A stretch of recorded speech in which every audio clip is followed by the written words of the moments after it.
मजीद। हजर में शजर में तेरे रंग आबू है,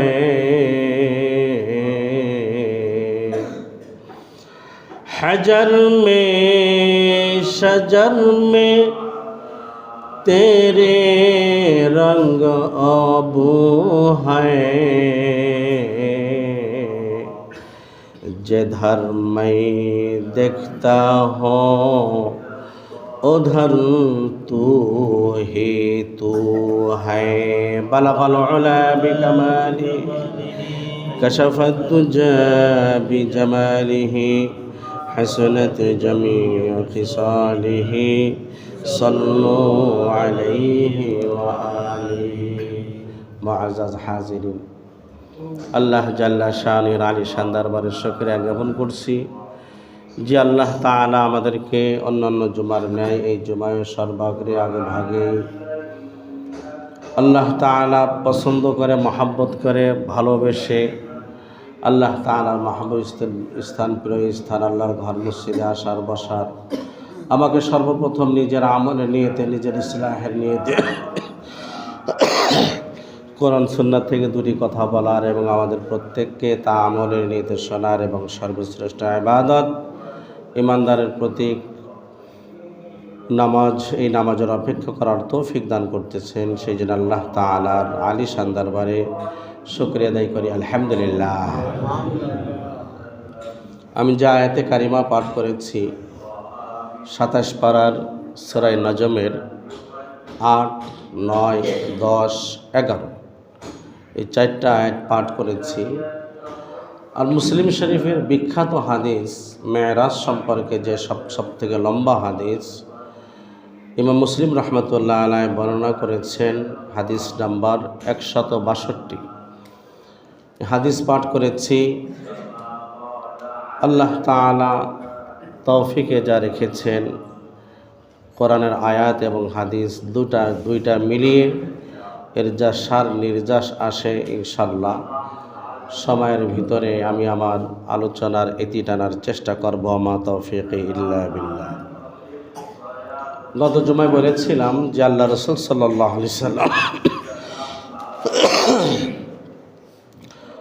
বাইতুল্লাহ থেকে নিয়ে, মসজিদে হারাম থেকে নিয়ে বাইতুল মুকাদ্দাস গেলেন। মসজিদে হারাম থেকে বাইতুল মুকাদ্দাসের দূরত্ব কত ভুলে গেছেন?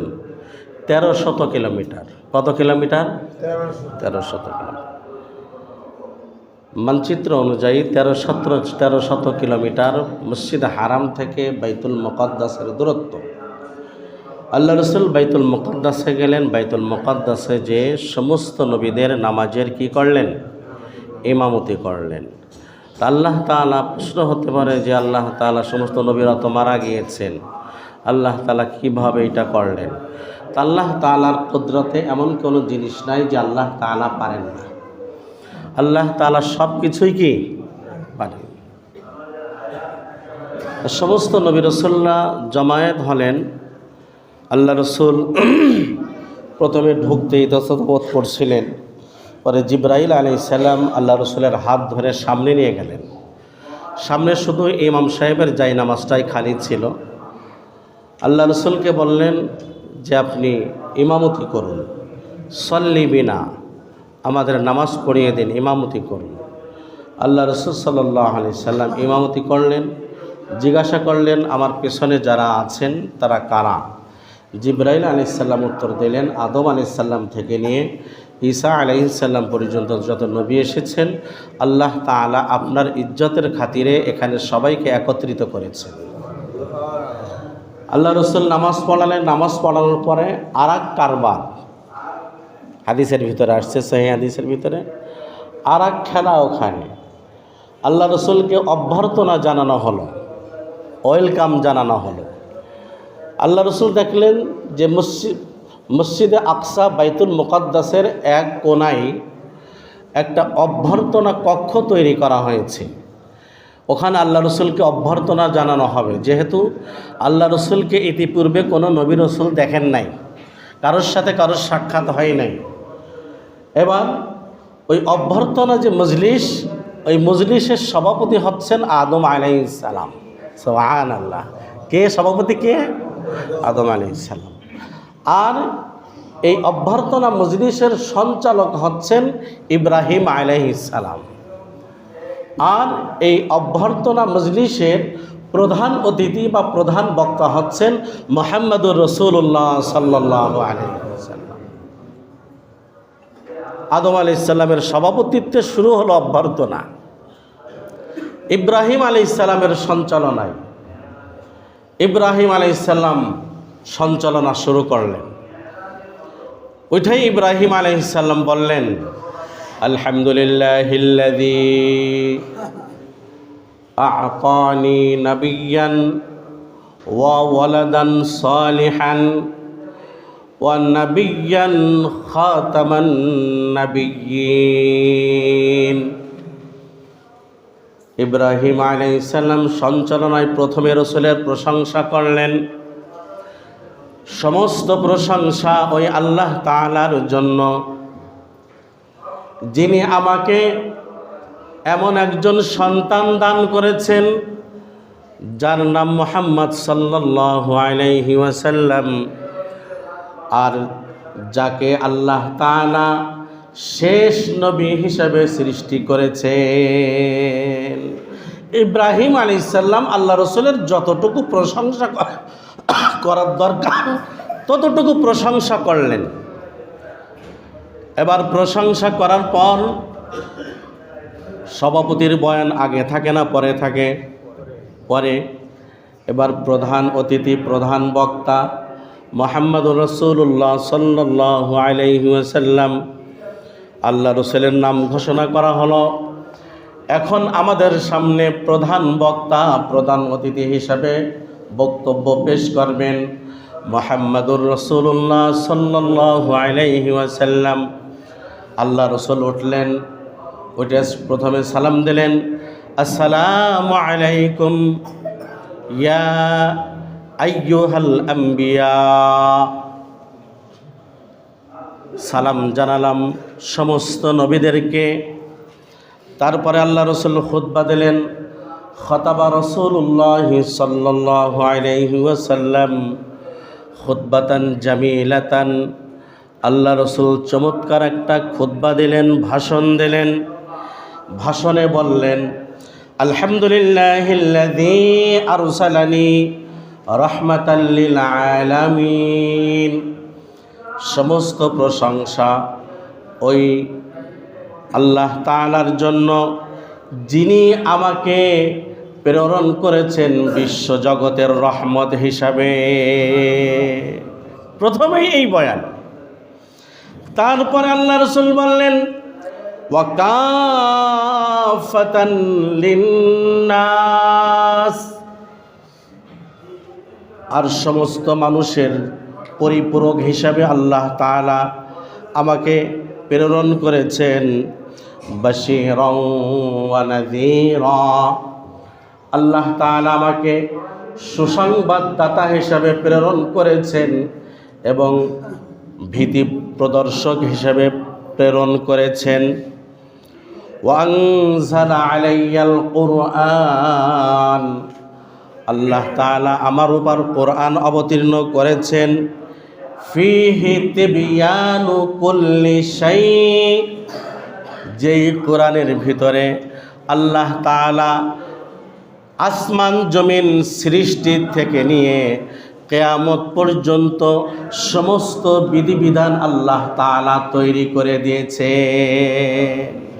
এই কোরআনের ভিতরে আসমান জমিন যেদিন সৃষ্টি হয়েছে এবং কিয়ামত পর্যন্ত জিন ইনসানের চলাচলের জন্য সমস্ত বিধিবিধান এই কোরআনে আছে না নাই? আসলে মন থেকে বলছেন আপনারা, না মানব রচিত আইনের দরকার আছে? কথা বলে না। মানব রচিত আইনের দরকার আছে না কোরআনই যথেষ্ট? সবাই কয় না। আল্লাহ রাসূল বললেন, ফীহি তিবয়ানু কুল্লি শাই। আল্লাহ তাআলা আমাকে এমন একটা কোরআন দান করেছেন, যেই কোরআনের ভিতরে আল্লাহ তাআলা বান্দার সমস্ত কিছু, আল্লাহ তাআলা বান্দার সমস্ত প্রয়োজনের কথা বর্ণনা করেছেন। তারপরে বললেন ওয়াজআলা উম্মতি খায়রা উম্মাতিন, আল্লাহ তাআলা আমার উম্মতকে অন্যান্য নবীর উম্মতের থেকে শ্রেষ্ঠ উম্মত হিসাবে সৃষ্টি করেছে। শুধু তাই নয়, আল্লাহ রাসূল আরো বললেন উখরিজাত লিন্নাস, আমার উম্মতকে আল্লাহ তাআলা সৃষ্টি করেছেন মানব জগতের কল্যাণের জন্য। তারপরে আল্লাহ রাসূল বললেন ওয়াজআলা উম্মতি উম্মাতান ওয়াসাতা, আর আমার উম্মত এমন একটা উম্মত, এমন জাতি যাকে আল্লাহ তাআলা সৃষ্টি করেছেন মধ্যপন্থা হিসাবে। আমরা মধ্যপন্থা উম্মত, না আমাদের ছাড়াছাড়ি না বাড়াবাড়ি। অন্য অন্য নবীদের উম্মতের ভিতরে ছাড়াছাড়ি ছিল, বাড়াবাড়ি ছিল। মূসা আলাইহিস সালামের উম্মতের ভিতরে বাড়াবাড়ি ছিল। কিরকম বাড়াবাড়ি? যেরকম স্ত্রীর যদি মেন্স হতো তাহলে তাকে আলাদা ঘরে রাখতো, যতদিন মেন্স থাকবে একসাথে ঘুমাতে পারবে না। কিন্তু আমাদের ভিতরে কেইটা আছে?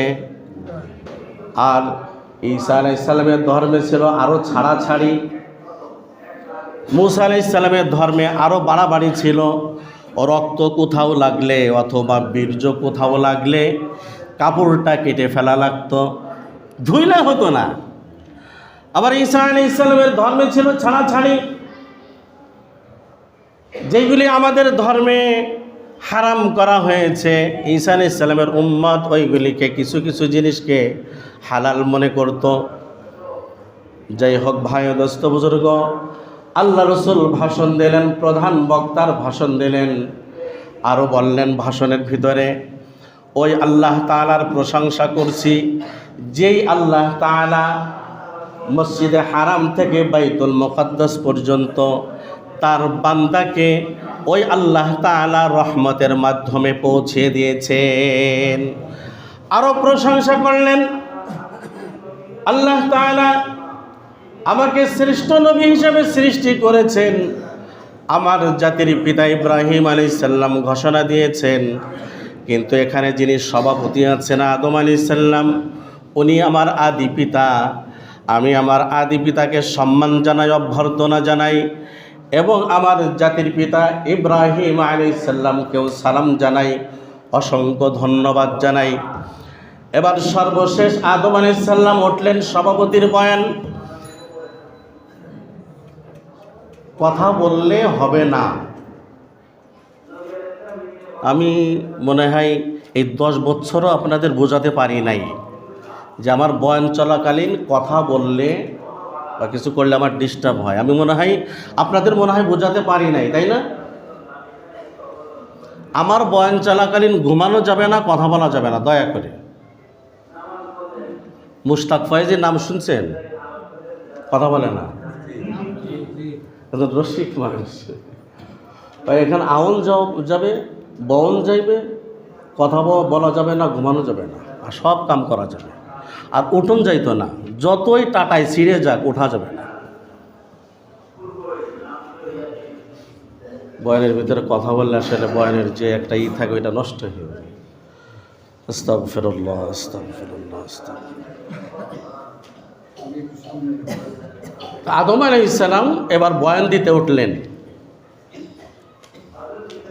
আর একটা কথা বলে রাখি, আমার বয়ান যদি কারো দৃষ্টিগোচর হয় যে আমি সহিহ হাদিসের বাইরে যাচ্ছি অথবা কোরআন হাদিসের, কোরআন সুন্নাহর বাইরে যাচ্ছি, আপনি সঙ্গে সঙ্গে কাউন্টার দিতে পারবেন, কোনো সমস্যা নেই। আমি এত বড় হাস্তি না যে আমার ভুল হবে না, আমারও তো ভুল হতে পারে। ওমর রাদিয়াল্লাহু তাআলা আনহু খুতবা দিচ্ছেন, দুইটা চাদর গায়ে দিয়ে। একজন গ্রাম্য লোক দাঁড়িয়ে গেছেন খলিফার ভুল ধরার জন্য। খলিফা, আপনি আপনার বয়ান থামান, আগে বয়ান রাখেন। আপনি যে দুইটা চাদর গায়ে দিয়েছেন কোথায় পেয়েছেন?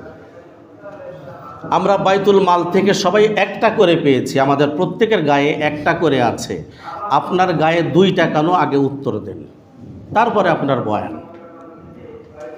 কার বয়ান থামাই দেওয়া হচ্ছে? খলিফা ওমর। আমাদের প্রত্যেকের গায়ে একটা করে চাদর আছে, আপনার গায়ে দুইটা চাদর কেন? আগে এর জবাব দেবেন, তারপরে বয়ান চলবে।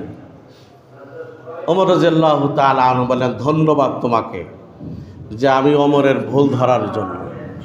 আসলে ব্যাপারটা হচ্ছে, আমার গায়ে যে দুইটা চাদর, একটা চাদর বাইতুল মাল থেকে আমি পেয়েছি, সরকারি কোষাগার থেকে, আর একটা চাদর আমার ছেলে আব্দুল্লাহ পেয়েছে, কিন্তু আব্দুল্লাহর চাদরটা আমাকে হাদিয়া দিয়েছে, তাই আমি দুইটা গায়ে দিয়েছি। সুবহানাল্লাহ। তা আমার যে ভুল হবে না তা না, আমারও কি হতে পারে? আমার ভুল ধরবেন, অসুবিধা নেই, আমার ভুল হতে পারে। আমার নামাজের ভুল হতে পারে, কেরাতের ভুল হতে পারে, আমার বয়ানের ভুল হতে পারে, চালচলনের ভুল হতে পারে, কথাবার্তার ভুল হতে পারে। উন্মুক্ত সবার জন্য, ভুল ধরে দেবেন ইনশাআল্লাহ, কোনো সমস্যা নেই। আদম আলাইহিস সালাম ভাষণ দিলেন, আলহামদুলিল্লাহিল্লাযী ওয়াহাবানি ইবনান সালিহান নাবিয়্যান ওয়া নাবিয়্যান খাতামান নাবিয়্যিন। আদম আলাইহিস সালাম বয়ান দিলেন, সকল প্রশংসা ওই আল্লাহ তাআলার জন্য, যিনি আমাকে নবী হিসাবে প্রেরণ করেছেন। বিসমিল্লাহ। আর আমাকে এমন নবী দান করেছেন, পুত্র সন্তান নবী দান করেছেন, যিনি হচ্ছেন নেককার এবং সমস্ত নবীদের সরদার। এই লম্বা বয়ান দিলেন আদম আলাইহিস সালাম। এরপরে আল্লাহ রাসূল সাল্লাল্লাহু আলাইহি সাল্লামের মেরাজ হলো। আরও অনেক কথা আছে এর ভিতরে। আল্লাহ রসুলের মেরাজ হলো, বাইতুল মুকাদ্দাস থেকে বাইর হলেন। গত জুমায় বলেছিলাম, বাইর হওয়ার পর জিবরাইল আলাইহিস সালাম কয়টা পাত্র সামনে পেশ করেছিলেন? কয়টা পাত্র ভুলে গেছেন? কয়টা পাত্র? দুইটা, একটা হচ্ছে দুধের পাত্র আর একটা মদের পাত্র। আল্লাহ রসুল পান করেছিলেন কোনটা? দুধ। এরপরে আল্লাহ রসুল সাল্লাল্লাহু আলাইহি সাল্লাম বলেন, আমার জন্য রফরফ আনা হলো আকাশ থেকে। রফরফ সম্পর্কে আল্লামা ইদ্রিস কান্দলবী রহমাতুল্লাহ আলাইহি সিরাতুল মুস্তাফার ভিতরে বিস্তারিত ব্যাখ্যা করেছেন। রফরফ বলা হয় মণিমুক্তা খচিত সবুজ সিংহাসন, যেটা চলন্ত সিঁড়ির মতো আসমান থেকে নামিয়ে দেওয়া হলো। আল্লাহ রসুল সাল্লাল্লাহু আলাইহি সাল্লাম ওই বোরাক নিয়েই চলন্ত সিঁড়ির উপর উঠে গেলেন। সুবহানাল্লাহ। এবার চলন্ত সিঁড়ি চলতে থাকলো উপরের দিকে। আল্লাহ রসুল বলেন, সুম্মা আরাজা বি ইলাস সামাইদ দুনিয়া। জিবরাইল আমাকে নিয়ে দুনিয়ার আকাশের দিকে রওনা দিলেন। তাহলে সাথে কে আছে? সাথে কে আছে? জিবরাইল আছে। দুনিয়ার আকাশের দিকে রওনা দিলেন। আল্লাহ রসুল বলেন, আমি বোরাকে বসে আছি, বোরাকটা রফরফের উপরে আছে, চলন্ত সিঁড়ির উপর আছে। চলতে থাকলাম। বলেন দেখি, এই দুনিয়া থেকে এই যে দুনিয়ার আকাশ, এর দূরত্ব কত? আল্লাহ রসুল সাল্লাল্লাহু আলাইহি ওয়াসাল্লাম তিরমিজি শরীফের ভিতরে বলেছেন, এই দুনিয়া থেকে যে নীল আকাশ দেখা যায়, এর দূরত্ব হচ্ছে 500 বছরের রাস্তা। কত বছরের রাস্তা? 500। তিরমিজি শরীফের হাদিস। আল্লাহ রসুল বললেন, আমরা উপরের দিকে উঠতে থাকলাম। সুম্মা আরাজা বি ইলাস সামাইদ দুনিয়া, যখন আমরা দুনিয়ার আকাশে গেলাম, প্রত্যেক আকাশের দরজা আছে। ফাস্তাফতাহা জিবরিল, জিবরাইল আলাইহিস সালাম দরজা খুলতে বললেন। দরজার যে প্রহরী আছে, প্রত্যেক দরজায় এক একজন করে প্রহরী আছে। দরজা খুলতে বললেন জিবরাইল। ভিতর থেকে প্রহরী বলল, কিলা মান আংতা। মুসলিম শরীফের কত নম্বর হাদিস? 162 নম্বর হাদিস। কত নম্বর হাদিস? দেখবেন, বাসায় যে দেখবেন। ভিতর থেকে বলল, কিলা মান আংতা, আপনি কে? জিবরাইল আলাইহিস সালাম উত্তর দিলেন, ক্বালা জিবরিল। জিবরাইল উত্তর দিলেন, আমি জিবরাইল। তখন আবার ভিতর থেকে প্রশ্ন করা হলো, কিলা ওয়া মান মাআকা, আপনার সাথে কে এসেছে? সুবহানাল্লাহ, আপনার সাথে কে এসেছে? তখন জিবরাইল আলাইহিস সালাম বললেন, ক্বালা মুহাম্মাদুর রাসূলুল্লাহ সাল্লাল্লাহু আলাইহি ওয়াসাল্লাম, আমার সাথে মুহাম্মদ এসেছে। ভিতর থেকে আবার প্রশ্ন করা হলো, প্রহরী প্রশ্ন করল, কিলা কদ উরসিলা ইলাইহি, আপনার সাথে যে মুহাম্মদ সাল্লাল্লাহু আলাইহি ওয়াসাল্লাম আছেন, তাকে কি দাওয়াত করা হয়েছে না বিনা দাওয়াতে এসেছেন? বলেন না, দাওয়াত করা হয়েছে না বিনা দাওয়াতে এসেছেন মুহাম্মদ? জিবরাইল আলাইহিস সালাম উত্তর দিলেন, ক্বালা কদ উরসিলা ইলাইহি, হ্যাঁ, তাকে দাওয়াত করে আনা হয়েছে। আল্লাহ রাসূল বলেন, ফা ফুতিহা লানা, এই কথোপকথনের পরে আমাদের জন্য প্রথম আকাশের দরজা খুলে দেওয়া হলো। প্রথম আকাশের দরজা কি করা হলো? খুলে দেওয়া হলো। আল্লাহ রাসূল বলেন, ফাফুতিহা লানা ফাইযা আনা বি আদম, দরজা খোলার সাথেই দেখি আমার আব্বা আদম আলাইহিস সালাম বসে আছেন।